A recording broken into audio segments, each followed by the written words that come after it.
Hello, ladies. Welcome to Seeds of Faith. I'm your host, Amaya, and we're going to get started with today's episode. So, today's kind of going to be a little bit similar to my other videos, but we are going to talk more about me and my journey and walk with God. But first, we're going to get into our devotional. So, I got a new one. Shout out to Dayspring. I absolutely love their company. You should check them out. This is not sponsored.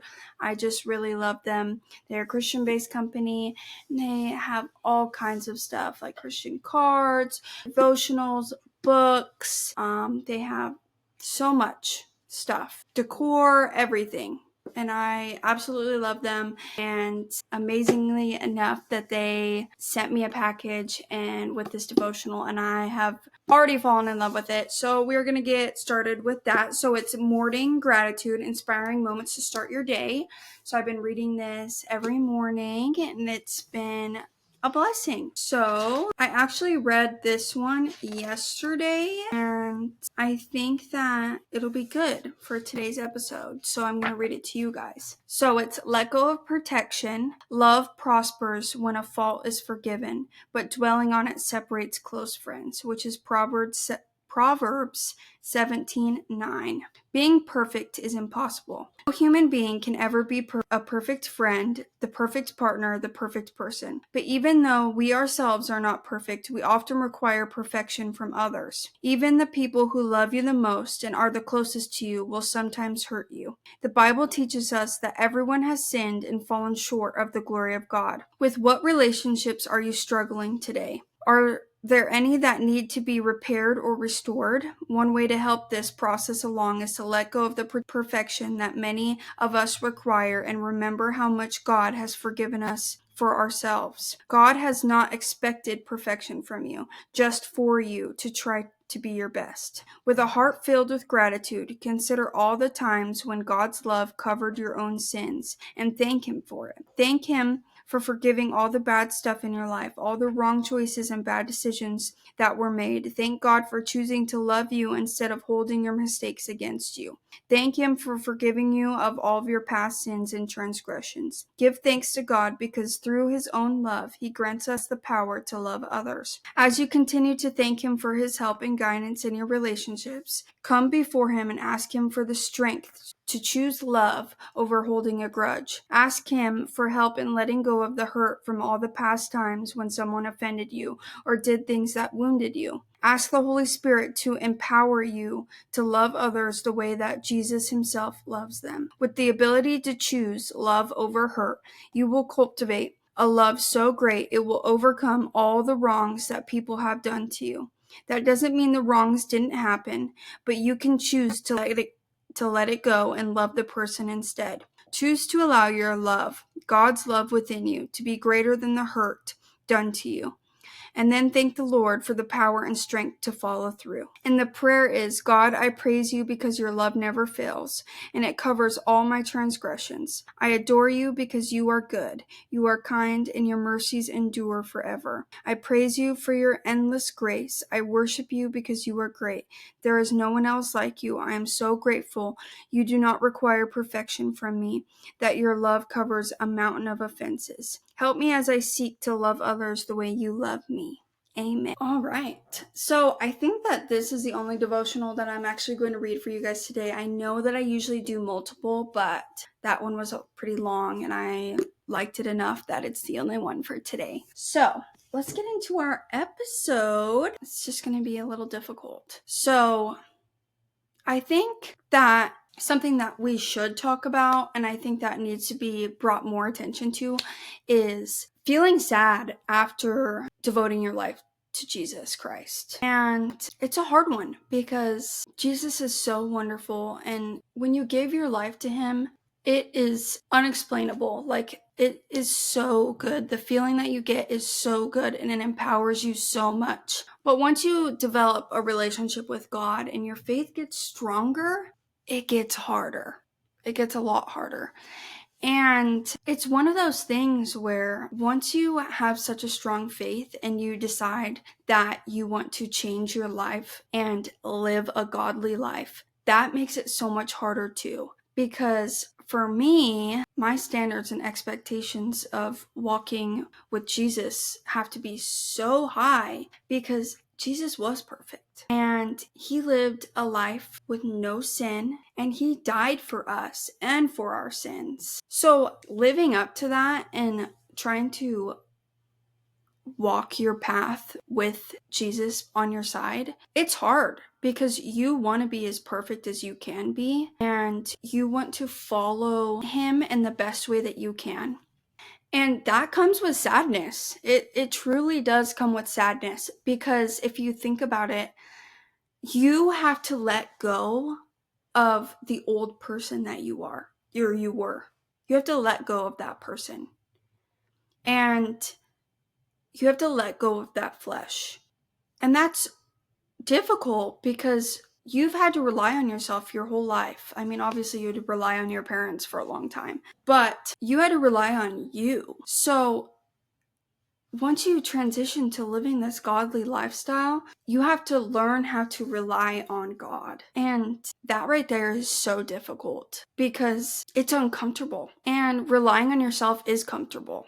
But the way that you have to think about it, and that I have to remind myself all the time, like on a daily basis, is that the outcome with the uncomfortable is going to be so much better. I mean, so much better. Wouldn't you rather go through such a rough road and get hurt or make mistakes and it be painful to walk out to the outcome to be so beautiful? Because God offers you peace and strength and empowerment and love. Our God is a loving God. He is a forgiving God. But to get there, it's a struggle. That's a testimony in itself. Like, not only did I already have to live my life and my testimony, which was already filled with so much trauma, so much hurt, so much pain, so much sin, so much mistakes, but now relearning who I am today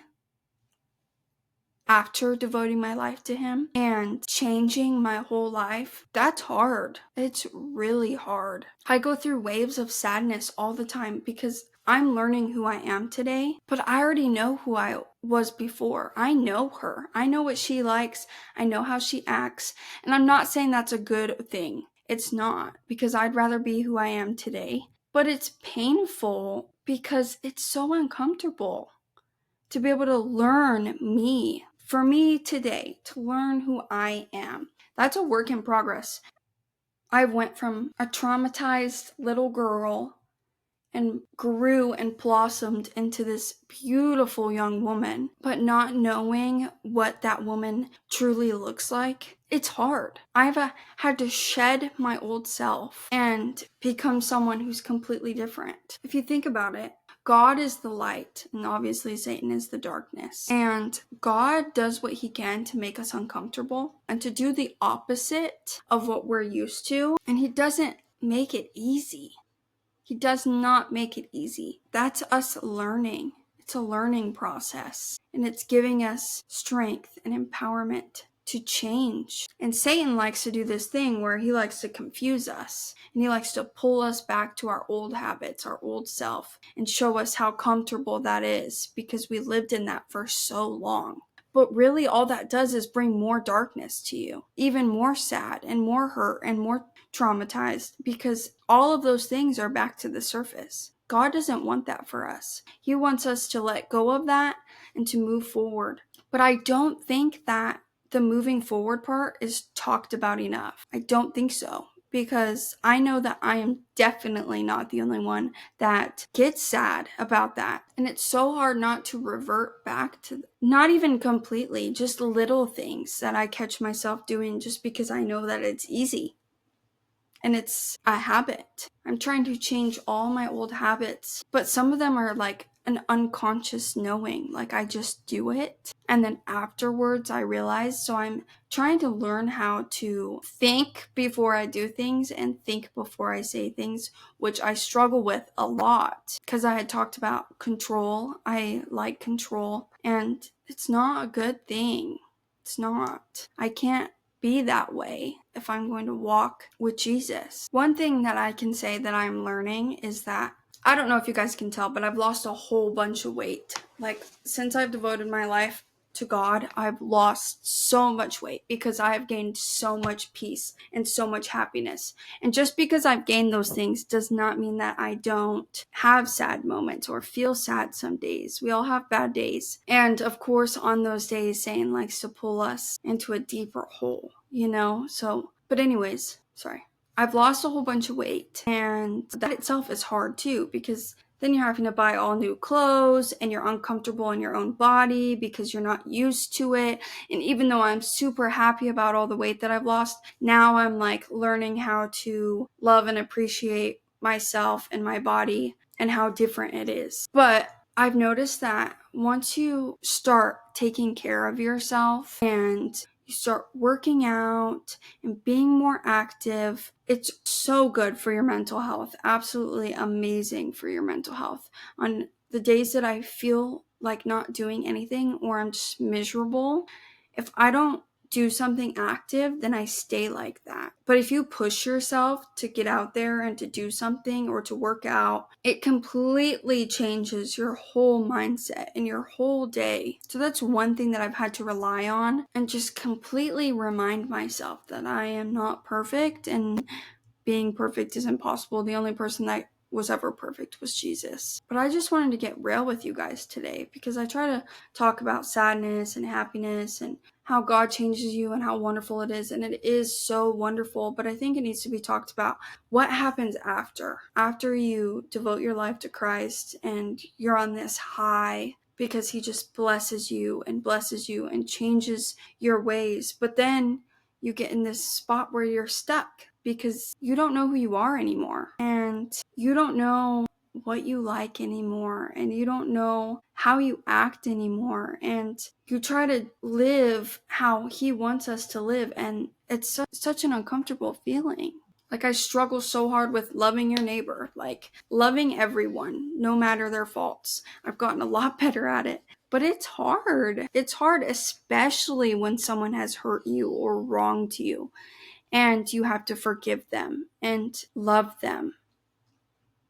That's a hard thing to go through and a hard thing to learn. And it takes time. All of this takes so much time and so much effort. But I wouldn't change it for the world. I would not change it, because I don't want to be the old girl that I was. She was even more miserable. It's just like going through a different kind of spiritual warfare, I think. But I want you guys to know that there is light at the end of that tunnel. There is light. And it's going to be so much better. So much better. So if you are going something through like what I'm going through at the moment, and you devoted your life to Christ and you built a relationship with him, and your faith has just grown from a mustard seed so big and everything was so amazing, and now you're feeling kind of lost, there is light at the end of that tunnel. And I know that it's going to get better, but life is already hard as it is. So don't give up. Don't give up just because you're lost. Remember, Jesus left his 99 sheep to go get his one. Remember that. He's going to come and get you, and he's going to show you the way. And I know that too. And I have to remind myself that. Is that I'm that one that he already went and got, but maybe I started walking back or something, walking back away because it was easy. But he's already coming back and reaching his hand out and getting me. It doesn't matter what the storm looks like. As long as you have strong faith in him and you trust in God, he's going to give you his hand and you're going to walk on some water. You're going to walk just fine. But I just wanted to be real with you guys and talk about how truly hard it is, and that I am experiencing how hard it is, and I can talk about it. My journey has not been easy in any way, shaped, or formed, and I'm learning now that as long as I trust in God, he's going to get me through those storms that come along. He is our light, and we need to be a light too to other people. I don't even know if any of that made sense, but I just wanted to relate with you guys and just tell you that sadness comes, but it goes. It comes, but it goes. And when you're feeling lost, he's going to find you. He's going to find you, and you just need to rely on him and your fellowship or any support that you have. And you need to remember that He is so much bigger than you could imagine. And you have a purpose in this lifetime, and you are loved. Our God is a loving God who loves His children more than anything. And He is going to rescue you and bring peace into your life. So this is just a reminder.